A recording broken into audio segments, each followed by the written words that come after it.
So it's close to the end of the day, and you can feel your energy draining away.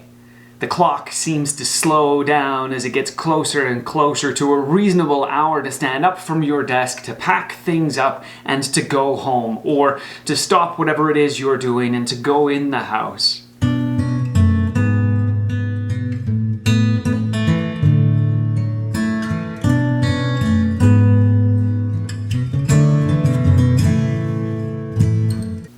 Now that's not the way I feel right now, and maybe you don't either, but I bet there have been more days lately than there were before where you felt like you just needed to put in a little bit extra time to get to that place where you could just go and leave, and it felt like you're just watching the clock. Now, this is one of the reasons why I love this quote from Sam Levinson. It says, "Don't watch the clock. Do what it does and keep on going."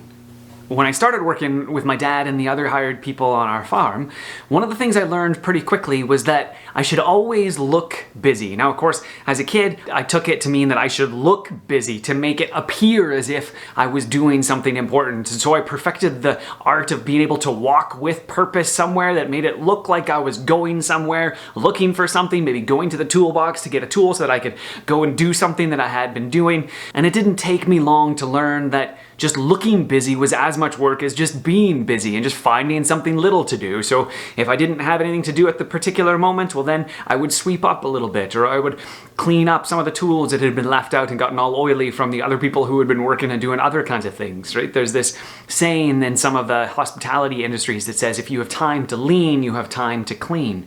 And so if there's something that you can do, well then you might as well go and do it. And I think this is important for us to remember as our energy levels are continually depleted because of the emotional strain of what's going on, particularly right now, and we find it difficult to be able to engage in the things that used to give us joy and energy and to connect with other people in significant ways where we don't have like 6 feet of distance or it's a whole group of people instead of just a few. There's ways in which we feel like we're just waiting, like we just want the clock to run out, we just want to wait until the time comes when things go back to normal. The thing is, if we're just waiting, we're not actually doing and investing the time that we're given at this particular moment. This is a great reminder to see the time that we have given as a precious gift, a gift that is meant to be used to do something productive. And that doesn't necessarily mean in the productive sense as if get something done or check something off a list, but so that we can use it in order to do the things that make this world a better place and make our lives and the lives around us better, to do the kinds of things that God is calling us to do. Now again, this does not mean that we need to work ourselves ragged and continually do things all the time, but if we want to keep going and keep moving forward, maybe that even means taking a break, standing up from your desk and going for a walk outside or doing something else. Maybe it means stepping away from the current project that you're working on and allowing your subconscious, your brain, to work on it in the background so that you can come back with a plan and you're not going to break something because you're so frustrated because that bolt just won't come out, and then when it does come out it breaks and then you got to try to get it out with it. I mean, there's all kinds of things that happen with that, right?